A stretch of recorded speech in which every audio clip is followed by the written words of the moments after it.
खुलुमबाय दिनै नोंथांमोननि गेजेरजों मोनसे बाथ्राखौ जों स्पष्ट खालामनो नागिरदों। बेनो जाबाय थांनाय 4 अक्ट'बर खालि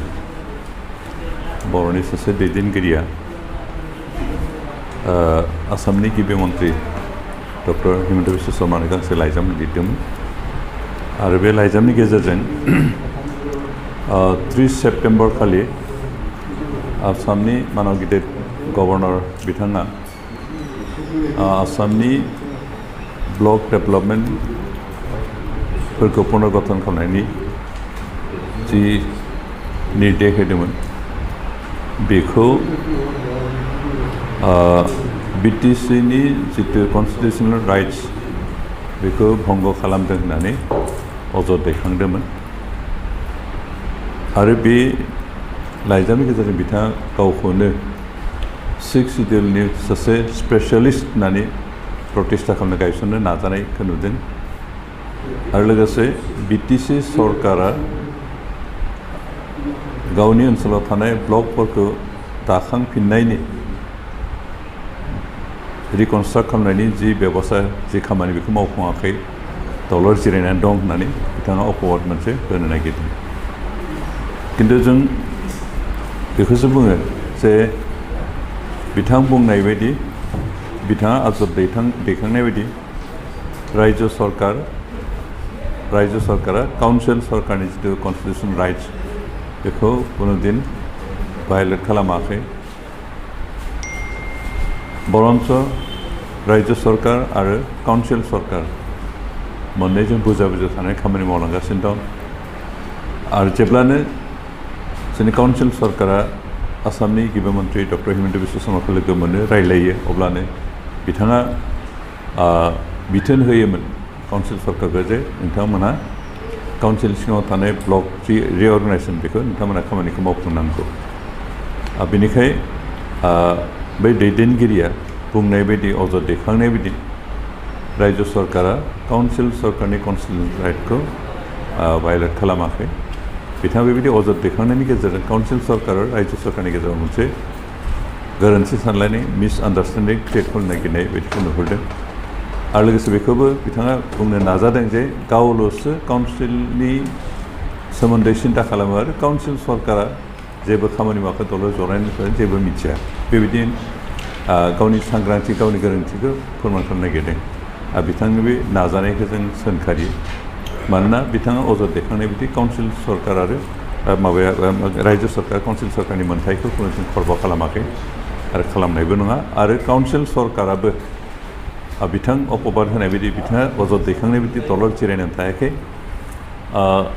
जों काउन्सिल सरकारा 3 सेप्टेम्बर खालिनिफ्रायनो DRDनि गेजेरजों ब्लकफोरनि पुनर्गठनखौ रिअर्गेनाइजेसनखौ जागायदों आरो 30 सेप्टेम्बर खालि जा मानगोनां आसामनि गभर्नरा मोनसे डिरेक्सन होनानै SOPD PTC काउन्सिल सिङाव थानाय ब्लकफोरखौ दाथायफिननो थाखाय मोनसे SOP दाना होदों आरो बे SOPनि थिननाय बायदि काउन्सिल सरकार बे खामानिखौ मावगासिनो दं बेनिखायनो जों काउन्सिल सरकार दिनै जिरायनानै थायाखै उन्दुनानैबो थायाखै गावनि दायित्वखौ पालन खालामगासिनो दं आरो बिथाङा लाइजाम हरनायनि सिगाङावनो जों काउन्सिल सरकारा BTC ओनसोलनि ब्लक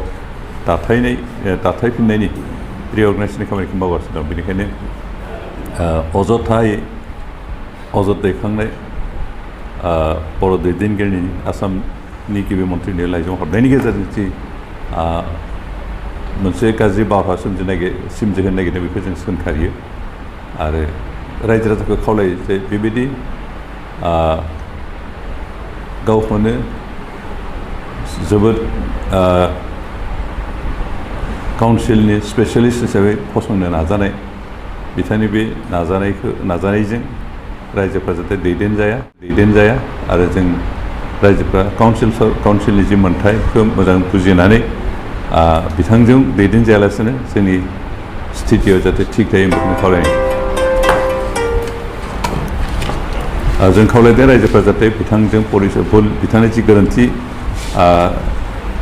सावगारि दिन्थिनो नागिरदों बेखौ जाहाथे फोथाया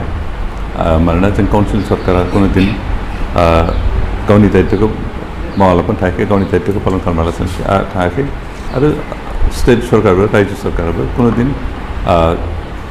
जोंनि सायाव काउन्सिल सरकारनि सायाव जाबसिननो होनो नागिराखै आरो काउन्सिल सरकारनि जेबो नुथाय बेखौ हेंथा होनो नागिराखै